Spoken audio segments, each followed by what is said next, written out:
Infelizmente, a gente não tem nenhuma obra literária, romance, conto, poema, de autores ou autoras da República Democrática do Congo publicados aqui no Brasil. A gente tem, claro, Alama Bancu, mas o Alama Bancu, publicado pela editora Malê, é do outro Congo, da República do Congo, que fica bem aqui em cima. Não é a República Democrática do Congo, ou RDC, como a gente chama, para ser mais rápido, mais conciso, né? Mas a gente tem as obras do mestre Kabengele Munanga, sobre racismo, negritude, relações étnico-raciais e políticas e educação antirracistas e afirmativas. Mas a falta de autores e autoras, romancistas, contistas, poetas, etc., da RDC é uma lacuna muito grande que nenhuma editora brasileira preencheu ainda.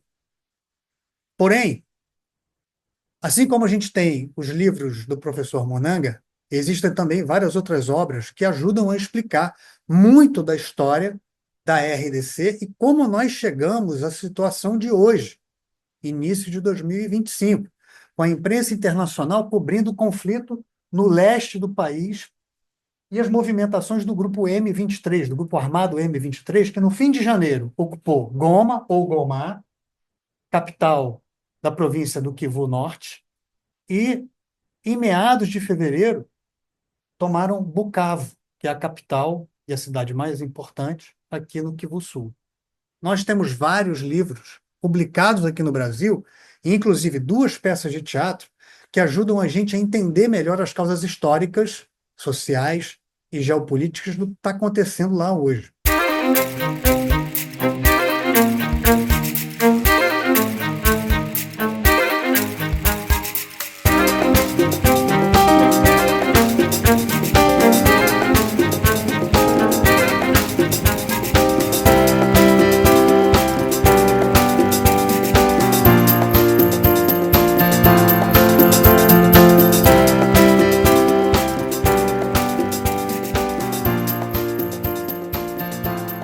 O ponto de partida, na minha opinião, para a gente começar a entender o que foi essa região aqui, ó, que a gente chama hoje de República Democrática do Congo, talvez esteja nesses quatro livros aqui, ó. Esses três e mais esse aqui, ó.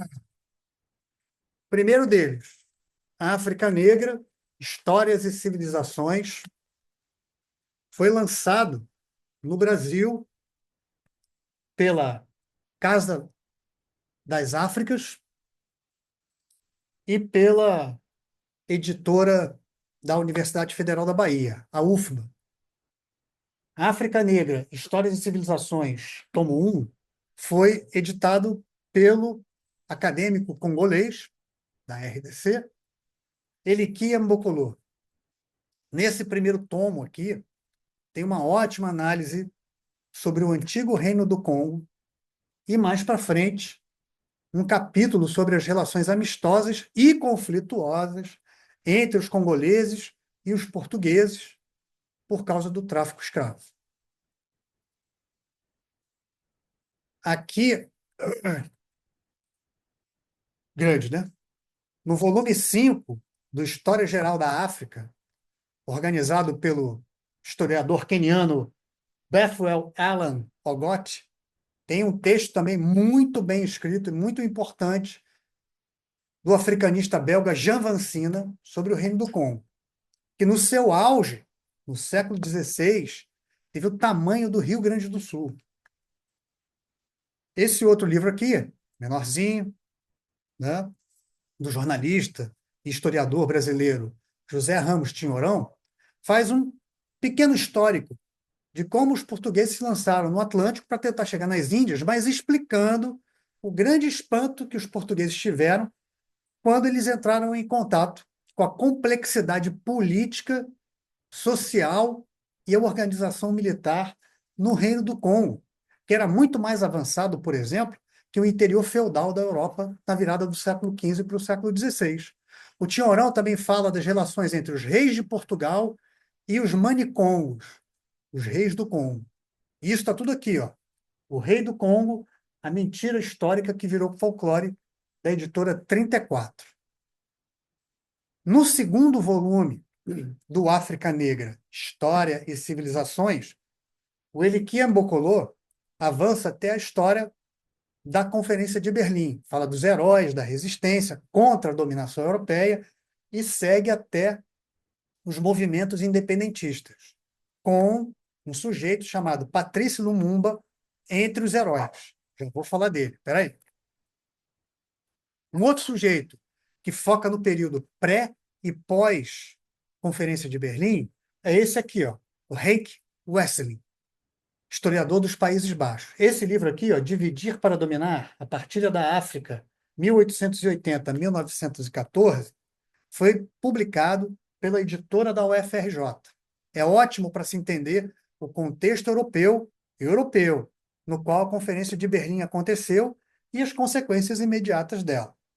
E ele analisa também o papel do rei belga, o Leopoldo II, nos bastidores da conferência para assegurar que o Congo ficasse com ele. O Congo, olhem aqui, a RDC, que é 50 vezes maior que o reino da Bélgica. O rei Leopoldo queria o Congo para ele, mas não oficialmente, claro, porque senão isso ia dar encrenca com todos os outros estados que tinham arroubos imperialistas, né? Então ele criou uma ONG de fachada para gerenciar o que ficou conhecido como Estado Livre do Congo, futuramente República Democrática do Congo.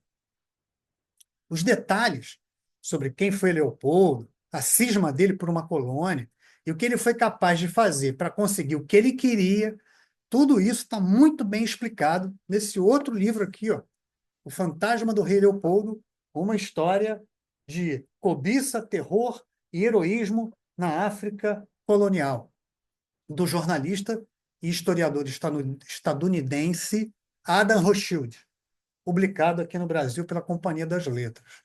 O Rothschild fez uma pesquisa gigante sobre esse sujeito, o rei Leopoldo, que tem muita culpa no cartório por causa do massacre de mais de 10 milhões de pessoas de diferentes grupos étnicos nessa região toda aqui, ó, para explorar uma grande riqueza do início do século XX, que era a borracha.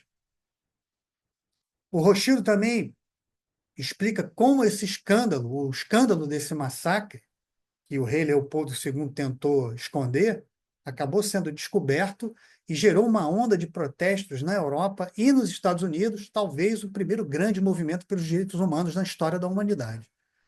Essa pressão toda obrigou o rei a vender o Congo para a Bélgica, para o Estado da Bélgica. Um negócio que só ele ganhou. Negócio de fazer inveja a qualquer vendedor de criptomoeda que tenha um presidente de uma república latino-americana como garoto propaganda.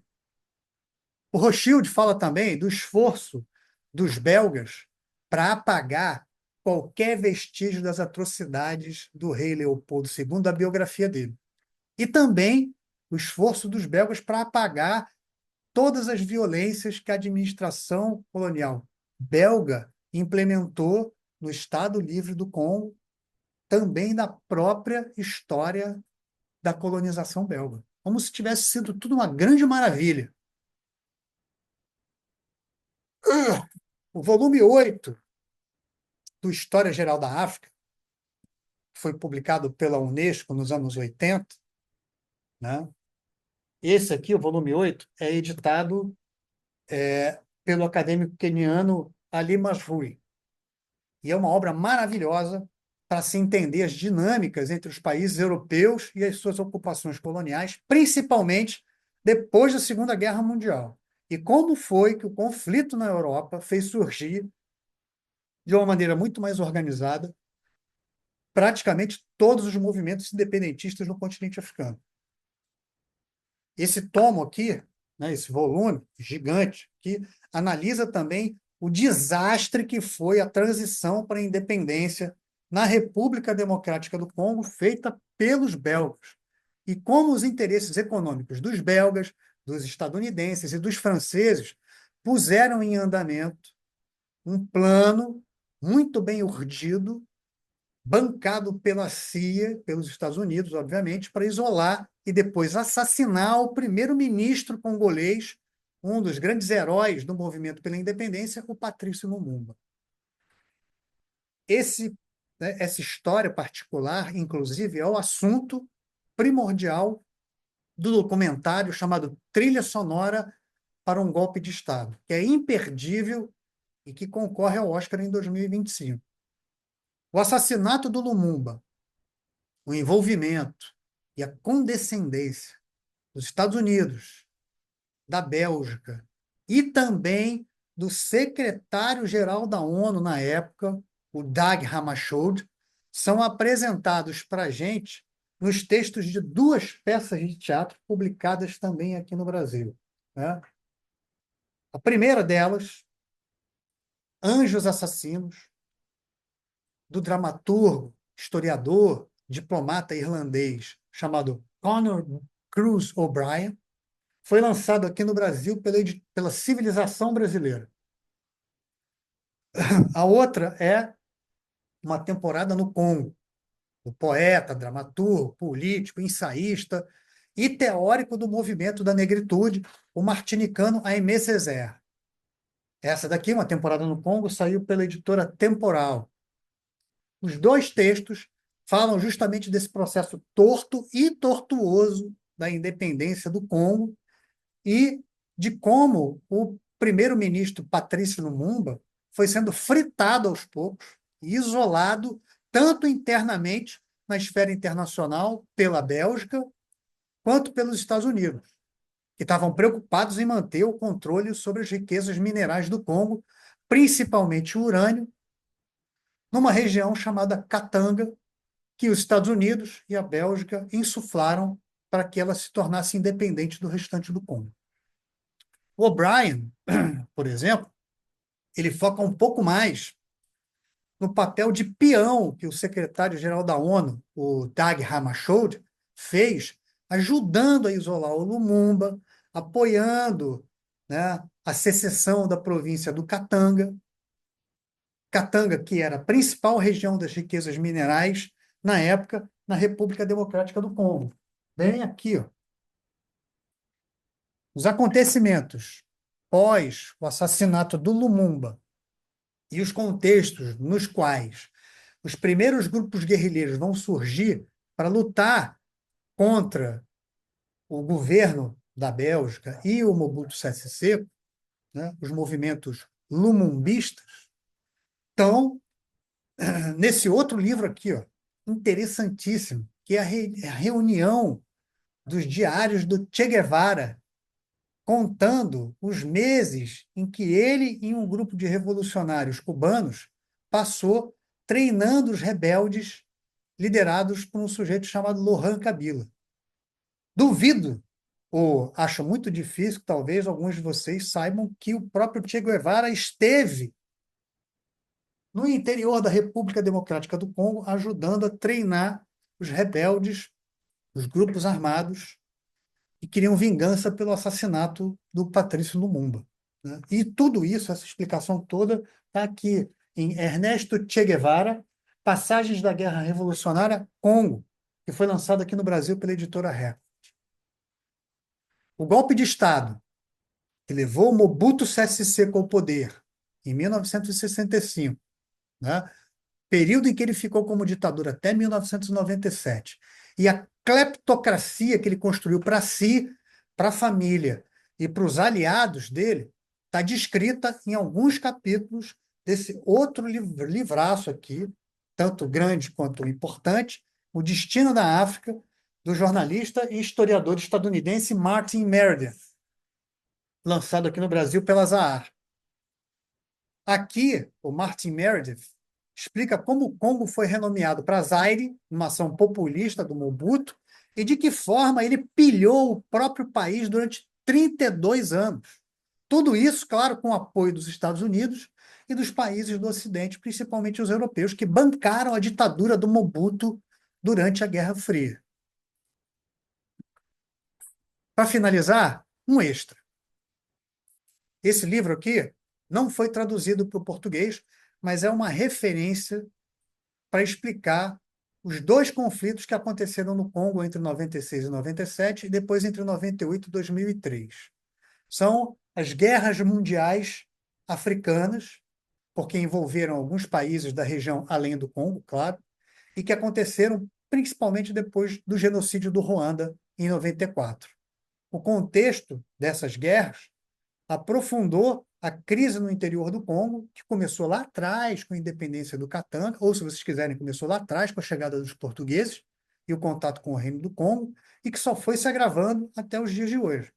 O Gerard Prunier, que é o autor, né, do Africa's World War, Congo, The Rwandan Genocide and the Making of a Continental Catastrophe, né, as guerras mundiais africanas, Congo, o genocídio do Ruanda e o making of, os bastidores de uma catástrofe continental.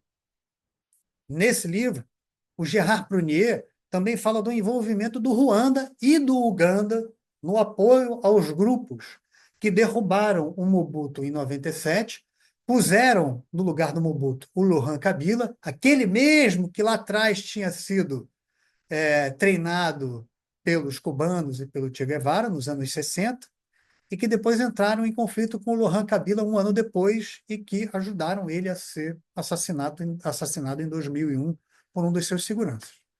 Então, uma parte da explicação do que a gente vê acontecendo hoje no interior da República Democrática do Congo está espalhada por vários desses livros que eu acabei de falar para vocês. Se eu esqueci de algum, podem me puxar a orelha, né? Mas comentem aqui embaixo. É só comentar aqui embaixo, tá? Do vídeo. Até a próxima.